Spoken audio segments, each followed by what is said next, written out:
Bonjour et merci de votre fidélité pour ce premier temps de parole. On va parler du Forum GEM qui est organisé mardi prochain au CUFR et on a sur le plateau Atua Antoumani qui est conseillère éducation populaire et jeunesse à la Dragesse. Bonjour Atua. Bonjour. Merci d'avoir accepté notre invitation. Alors qu'est-ce que c'est que ce Forum GEM? Parce que GEM ça s'écrit comment déjà? J''AIME?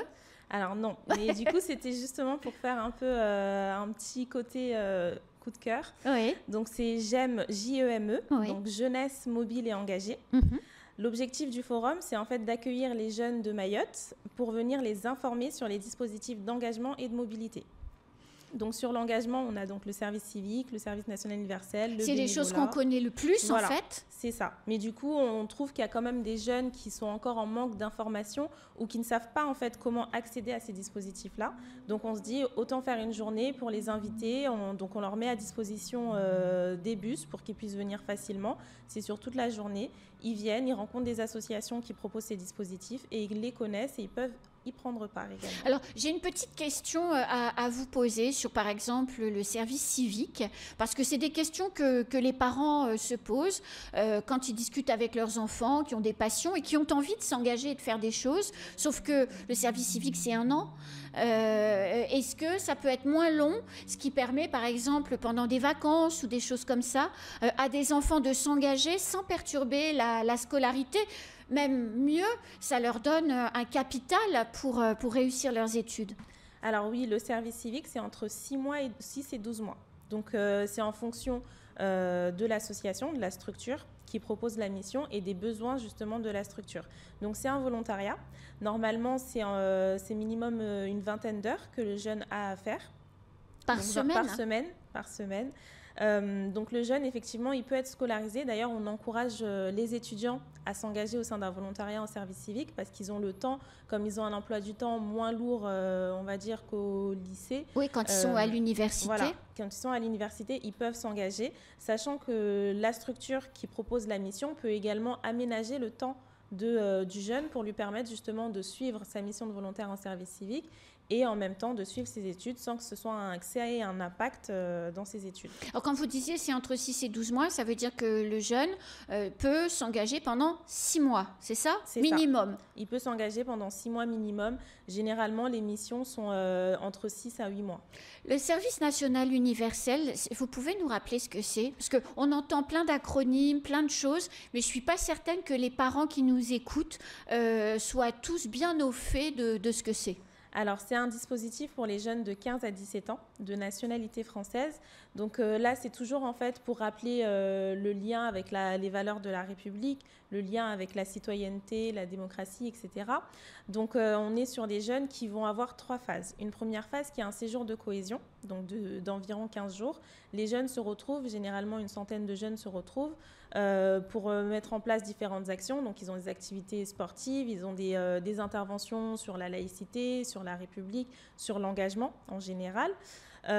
Ensuite, à la fin du séjour, ils ont ce qu'on appelle la mission d'intérêt général.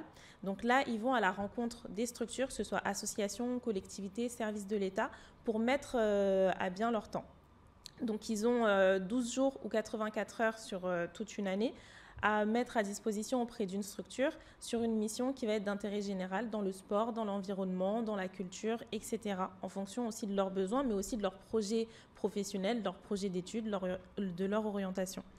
La troisième phase, qui est facultative, c'est l'engagement volontaire. Donc là, c'est un engagement sur une durée qui va aller minimum de 3 mois. Donc ça peut être un service civique ou ça peut être tout simplement du bénévolat. Dans une association, par exemple? Dans une association, mais on a aussi les collectivités sur le service civique qui prennent également Mais vous avez dit que le service civique, c'était 6 mois, et là, vous avez dit 3 mois. Alors, c'est pas forcément, quand je dis 3 mois, c'est l'engagement volontaire doit durer minimum 3 mois. D'accord. Donc, ça peut être un service civique qui, du coup, sera plus long, mais ça peut être aussi un bénévolat qui sera, du coup, pendant 3 mois. On a des jeunes qui ont continué avec du bénévolat, et généralement, ça dure pas 3 mois. Ils se sentent tellement bien qu'ils continuent pendant plusieurs mois, voire plusieurs années. Alors, quand mardi, donc au CUFR, vous accueillez qui comme public? En fait, c'est destiné à qui ce forum? Alors, principalement aux jeunes. Donc, on a ciblé de 15 à 30 ans, parce qu'on est sur des dispositifs qui vont de 15 à 30 ans, que ce soit sur l'engagement ou la mobilité.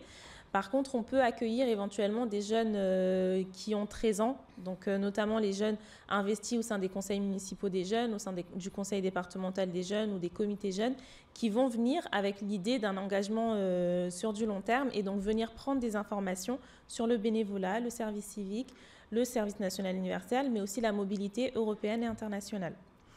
Et là, ces informations-là seront données par les associations, les collectivités qui bénéficient de ces dispositifs-là.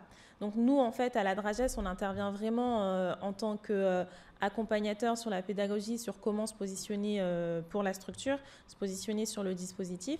Et l'objectif, c'est que les structures qu'on accompagne sur ces dispositifs-là puissent venir présenter les dispositifs aux jeunes et que le jeune, par exemple, puisse venir et trouver une mission de service civique, puisse venir ou trouver une mobilité qui, par exemple, on a Émancipé Mayotte qui part en mobilité dans 2 semaines.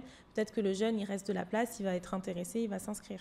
Donc, en fait, voilà, mardi, les jeunes qui ont envie de s'engager, mais qui ne savent pas forcément comment ni avec qui, peuvent venir et vont trouver tout un tas d'informations sur l'engagement, mais vont aussi trouver des opérations concrètes, c'est-à-dire déjà prêtes, toutes montées, sur lesquelles, si ça leur plaît évidemment, ils peuvent s'engager. Exactement.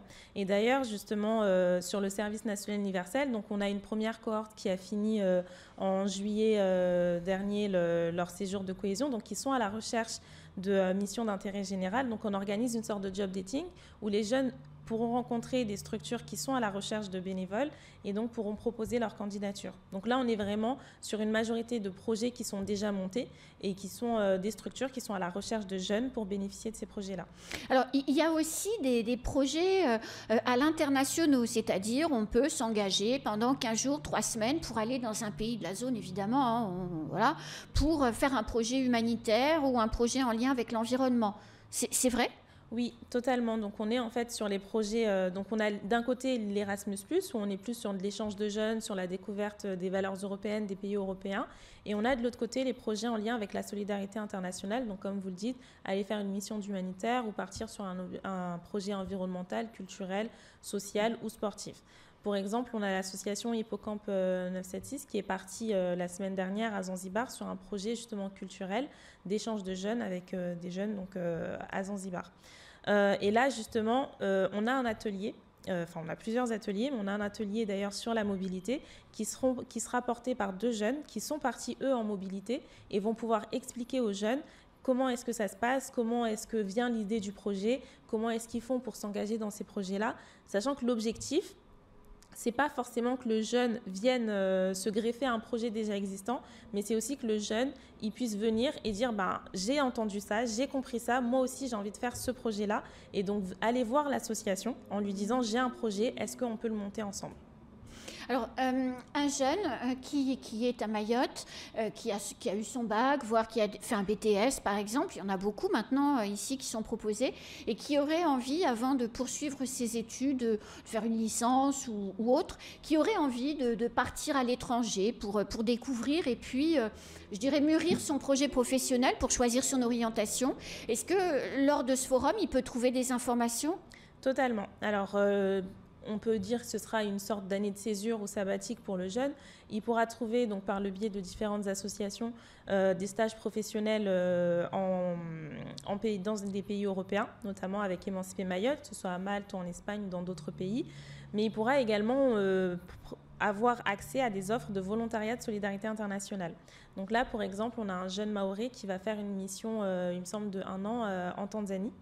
Donc, sur un volontariat de solidarité internationale. Donc, c'est des choses qui sont possibles pour les jeunes néo-diplômés, pour les jeunes qui sont diplômés, qui ont peut-être envie de faire une pause pour réfléchir aussi à leur projet d'orientation. Et aussi, justement, le service civique peut également servir à ça. On a des jeunes qui sont diplômés, sachant que le service civique ne nécessite pas de diplôme, mais on a des jeunes qui sont diplômés, qui s'engagent au sein d'un service civique et qui se rendent compte qu'en fait, qu'ils ont trouvé leur voie dans la structure. Donc, la structure les accompagne sur un temps de formation, ce qui leur permet justement d'évoluer au sein même de cette structure. Eh bien, écoutez, je crois que c'est très clair. Vous pouvez nous redonner les horaires ? C'est donc mardi prochain, mardi, on sera le 17. À quelle heure ? Alors, de 8h à 16h.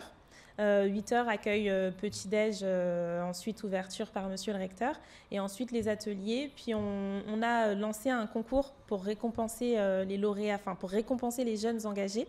Donc on a eu plusieurs candidatures et 6 jeunes seront récompensés. Donc on aura un petit temps pour valoriser justement l'engagement des jeunes, toujours pour donner envie en fait à d'autres jeunes de venir s'engager. Et on finira l'après-midi par des stands de différentes associations, de différentes aussi services de collectivité. Puis ça finira à 16h où tout le monde pourra repartir. Mais par contre, pour participer, enfin pour surtout avoir accès au bus, il faut impérativement s'inscrire. Donc le lien sur le site de l'académie.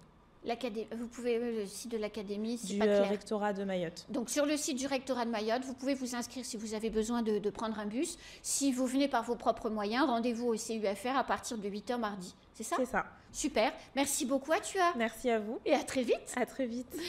Eh bien, c'est la fin de ce temps de parole. Tout de suite, la suite de nos programmes.